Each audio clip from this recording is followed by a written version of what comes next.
Hello, guys. This is more Macbeth for you. This is the second part of some intro information, and then we're going to get into more of the text. You could see my notes here.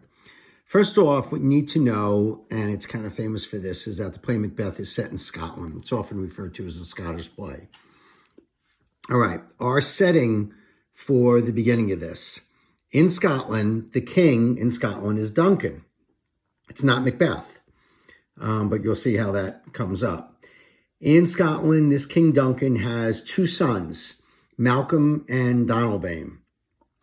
That becomes a really important issue, or it is an important issue, in that there's a king, and he not only has a son, but he has two sons. So question of the kingship and a passing down with heirs, there shouldn't be any. It would likely be Malcolm. And as is sometimes said, he not only has an heir, but he's got a spare. He's got Donalbain too, in fact, if something ever happened to him. So that's a underlying issue. And if you remember what I was saying about with the background with Queen Elizabeth, when she died, that there was no heir, this is set up purposely like that. No question about who should be the king. All right. Now, where does somebody like Macbeth come in?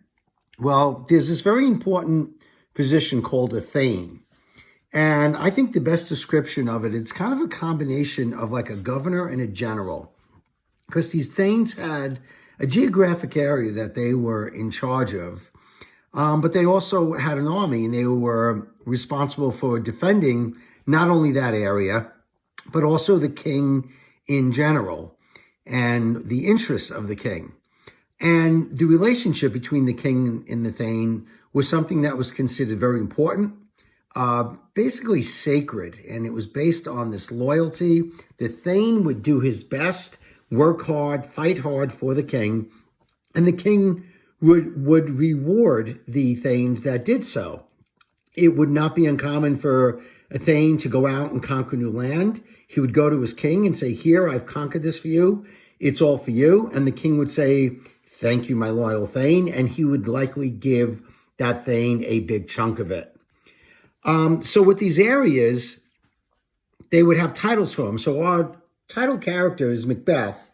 And you can see I have there, at the beginning of the play, he's the thane of, that word is pronounced Glamis. It looks like Glamis, but it's Glamis. Okay, and that's who he is. He's a high-ranking thane of the king. And by the way, these thanes did have different rankings even amongst themselves.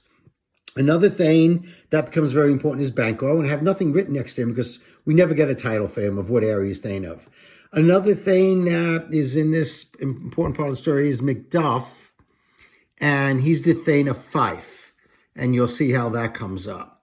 There were two lesser ranking thanes, Ross and Lennox, and they run a lot of errands and things like that. And then there's just the mention of this thane's title.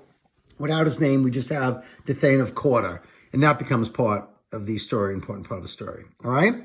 At the beginning of the play, Scotland is at war with the Irish rebels, and I'm just showing you this gentleman's name. You'll see it come up. His name is Macdonald. He's the leader of the Irish rebels, and so that's who Macbeth and the other thanes are fighting against. And just another side note, Norway, the country of Norway, actually jumps in and joins this fight against Scotland.